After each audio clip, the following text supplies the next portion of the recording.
wabarakatuh. Alhamdulillahillazi an'amana bi ni'matil iman wal islam wa anzalal qur'an hudal linnas wa bayyinatin minal huda wal furqan. Asyhadu an la ilaha illallah wahdahu la syarikalah wa asyhadu anna Muhammadan abduhu wa rasuluh la nabiyya ba'dah, amma ba'du. Hadirin rahimakumullah. Perkenalkan, saya Elisra Ulfah, dosen Fakultas Psikologi UIN Sultan Syarif Kasim, Riau. Pada kesempatan ini izinkan saya menyampaikan dakwah Balighu Anni Walau Ayah yang berjudul Puasa Salah Satu Model Psikoterapi Islam. Hadirin wal hadirat rahimakumullah. Kata puasa itu sudah sering kita dengar belakangan ini.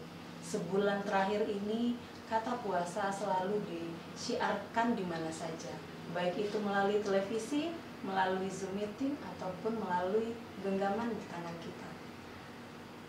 Pada kesempatan ini saya ingin menyampaikan bahwa puasa merupakan salah satu model psikoterapi Islam.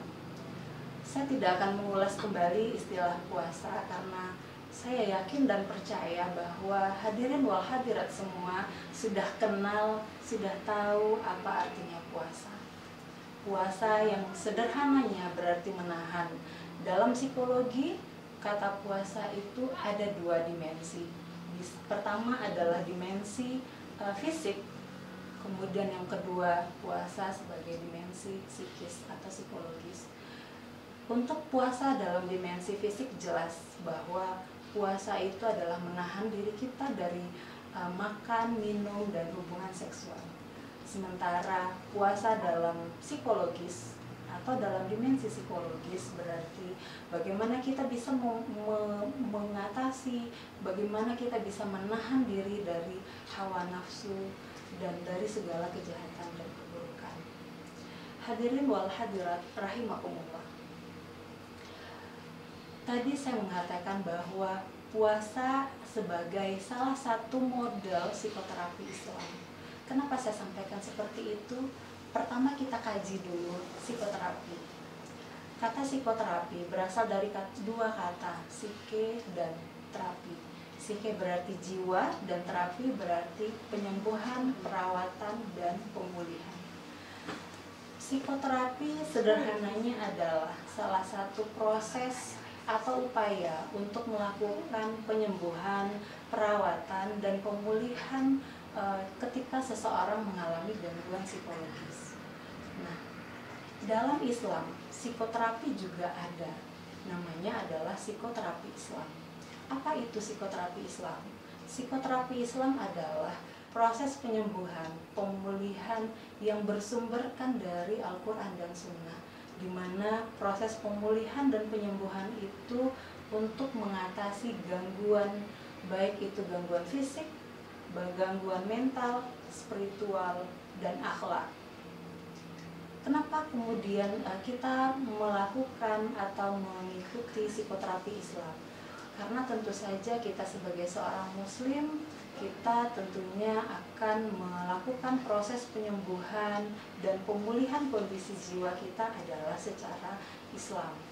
Nah, psikoterapi Islam itu memberikan cara atau proses ataupun metode pemulihan kondisi jiwa kita yang mungkin mengalami gangguan emosional ataupun gangguan psikologis dengan berdasarkan kepada Al-Quran dan Sunnah. Selain itu, dalam melakukan metode-metodenya tadi, itu berdasarkan kepada metode yang diajarkan dalam ajaran agama Islam. Hadirin wal hadirat rahimakumullah. Kita tahu bahwa ada 4 aspek dalam ajaran agama Islam yang dapat dijadikan sebagai model dalam psikoterapi Islam itu sendiri. Yang pertama adalah iman.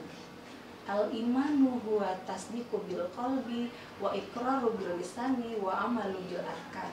Iman itu adalah membenarkan dalam hati, mengucapkan dengan lisan, dan kemudian mengamalkan dengan perbuatan. Artinya adalah pada aspek pertama dalam Islam, iman menjadi satu keyakinan yang utuh yang dimiliki oleh individu untuk mengakui akan adanya Allah Subhanahu wa Ta'ala. Yang kedua, aspek Islam yang dapat dijadikan sebagai modal psikoterapi Islam adalah ibadah. Sederhananya, ibadah adalah segala sesuatu yang kemudian menjadi latihan ritualis bagi kita. Artinya kita ada tujuan manusia diciptakan oleh Allah Subhanahu wa Ta'ala adalah untuk beribadah. Wa ma khalaqtul jinna wal insa illa liya'budun. Allah menciptakan jin dan juga manusia adalah untuk mengabdi atau adalah untuk beribadah kepada Allah Subhanahu wa Ta'ala. Hadirin wal hadirat yang berbahagia, ibadah menjadi salah satu aspek Islam yang dapat dijadikan sebagai model psikoterapi Islam. Ibadah yang kita kenal itu menjadi ritual yang berkelanjutan, yang selalu terus-menerus kita lakukan dalam upaya kita untuk mengabdi kepada Allah Subhanahu wa Ta'ala. Di antara ibadah itu adalah sholat, puasa, zakat, dan haji. Secara spesifik nanti kita akan mengkerucutkan pembahasan kita kepada ibadah puasa. Oke, yang ketiga, aspek Islam yang menjadi model psikoterapi Islam itu adalah ihsan. Ihsan itu artinya berbuat baik. Kapanpun, dimanapun kita berada, kita akan selalu berbuat kebaikan tanpa melihat, oh orang lain melihat perilaku yang kita kerjakan, tidak sama sekali. Artinya kita seakan-akan atau seolah-olah menyadari bahwa apapun yang kita lakukan itu adalah perbuatan-perbuatan yang baik, karena kita yakin dan kita sadar bahwa semua tingkah laku kita itu dipantau oleh Allah Subhanahu wa Ta'ala. Yang keempat, yang menjadi aspek Islam yang kemudian menjadi model psikoterapi Islam itu adalah tasawuf. Tasawuf atau orang yang sufi gitu ya, kita sering kenalnya adalah sufi. Dan tasawuf ini berarti adalah ketika seseorang itu melakukan perbuatan yang kemudian benar-benar itu murni, perilaku yang dilakukan itu bersumberkan kepada Al-Quran dan hadis. Di antara contoh aspek keempat ini adalah seperti tawakal, ridho, sabar,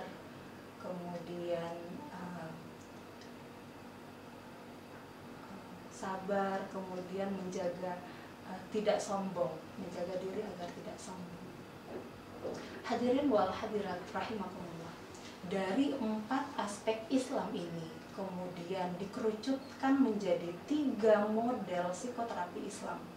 Apa 3 model itu? Pertama, model psikoterapi iman.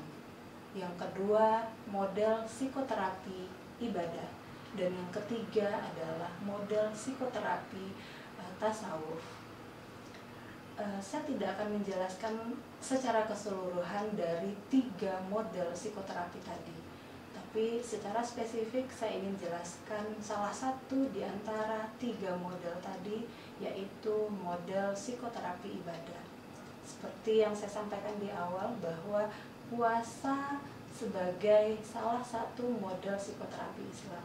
Nah, puasa menjadi bahagian dari model psikoterapi Islam tadi. Hadirin wal hadirat rahimakumullah.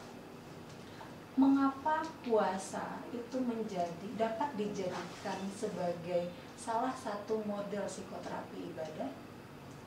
Jawabannya adalah, pertama, karena puasa itu melatih diri untuk taat kepada Allah Subhanahu wa Ta'ala.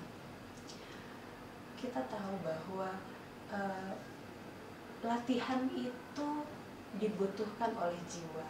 Artinya jiwa kita ini ibaratkan seperti anak kecil yang setiap saat itu perlu untuk dilatih.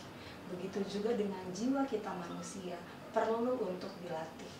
Bagaimana kemudian kita melatih jiwa kita untuk selalu taat kepada aturan-aturan dan ketentuan dari Allah Subhanahu wa Ta'ala. Nah, maka puasa melatih diri kita, melatih jiwa kita untuk selalu taat kepada Allah Subhanahu wa Ta'ala. Yang kedua, mengapa kemudian puasa itu menjadi salah satu model psikoterapi Islam? Yang kedua adalah karena puasa itu melatih diri kita untuk sabar. Sabar dalam ketaatan, sabar dalam berbuat kebaikan, dan sabar dalam menerima takdir. Mengapa puasa itu jadi membuat kita jadi lebih sabar? Pertama, mungkin kita ingat kembali bagaimana kita menjalani ibadah puasa kita, mulai dari kita harus bangun pagi hari. Mungkin bagi ibu-ibu jam 3 sudah harus bangun, sudah harus menyiapkan makanan dan minuman untuk anggota keluarganya, sahur seperti itu ya. Nah, kemudian harus membangunkan anggota keluarga, kemudian makan bersama, makan sahur. Kemudian setelah makan sahur, kita harus menjalani lagi ibadah berikutnya, yaitu sholat subuh. Setelah sholat subuh kita harus membersihkan lagi piring-piring kotor kah namanya, atau membersihkan rumah kita, membersihkan halaman kita. Kemudian setelah itu lanjut lagi kita melakukan rutinitas biasa kita, yaitu bekerja. Tapi tidak hanya sampai di situ. Sepulang bekerja kita ke rumah menyiapkan kembali makanan dan minuman untuk berbuka puasa pada saatnya. Nah, setelah berbuka puasa, kita tidak boleh makan yang terlalu berlebihan. Kita tidak boleh makan dan minum ya banyak seperti itu, karena tentu saja akan mengurangi ibadah kita seperti itu. Nah, tidak hanya sampai di situ. Selesai kita berbuka, kita harus melakukan sholat maghrib. Kemudian setelah itu kita lanjut dengan sholat isya. Setelah kita sholat isya, kemudian dilanjutkan dengan sholat taraweh, di mana sholat taraweh itu tidak hanya 4 rakaat, tapi 4 rakaat tambah 4 rakaat dan tambah 3 rakaat gitu. Jadi itu kita lakukan terus menerus selama sebulan penuh. Hadirin wal hadirat rahimakumullah. Artinya puasa itu membuat diri kita sabar untuk mengikuti rutinitas ibadah yang kita jalani tadi. Bagaimana kemudian kita melatih diri kita untuk sabar, untuk menahan diri, untuk mengikuti step by step dari aktivitas ibadah yang kita lakukan. Itu yang kedua. Kemudian yang ketiga adalah puasa menjadikan kita orang yang mempunyai solidaritas dengan sesama. Artinya bahwa dalam kehidupan bermasyarakat ada orang yang berada di bawah kita, ada yang sama dengan kita, dan ada yang di atas kita. Dalam kehidupan sosial, tentu saja dengan berpuasa ini menjadikan kita menjadi orang yang solidar antar sesama. Artinya apa? Dengan berpuasa kita juga bisa turut merasakan bagaimana yang rasanya haus, bagaimana yang rasanya lapar, bagaimana yang rasanya hidup berkekurangan, seperti itu. Sehingga melalui ibadah puasa menjadikan diri kita mempunyai tingkat solidaritas yang tinggi antar sesama kita. Kita bisa membagikan makanan yang kita miliki, kita bisa membagikan minuman yang kita miliki dengan sesama kita. Dengan berpuasa, maka kita bisa merasakan betapa tidak enaknya ketika kita kelaparan, betapa tidak enaknya ketika kita kehausan di tengah terik yang hebat. Hadirin wal hadirat rahimakumullah. Terakhir, puasa menjadi salah satu cara untuk menjaga kesehatan kita. Sehat itu penting. Sehat itu menjadi prioritas dalam kehidupan kita. Sehat lahir dan juga sehat batin. Nah, puasa itu menjadikan tubuh kita jadi sehat secara fisik dan juga sehat secara batin. Baiklah, mungkin demikian yang dapat saya sampaikan pada kesempatan ini. Kebenaran adalah milik Allah dan kesalahan dari saya. Mohon maaf atas segala kekurangan. Terima kasih atas segala perhatian. Fastabiqul khairat. Mudah-mudahan di bulan suci Ramadan ini kita dapat meningkatkan ketakwaan kita kepada Allah Subhanahu wa taala, dan salah satunya adalah dengan berpuasa. Bagaimana kemudian puasa ini menjadi salah satu cara untuk memulihkan, untuk menjaga kesehatan psikologis kita. Akhirul kalam, wabillahi taufik wal hidayah. Wassalamualaikum warahmatullahi wabarakatuh.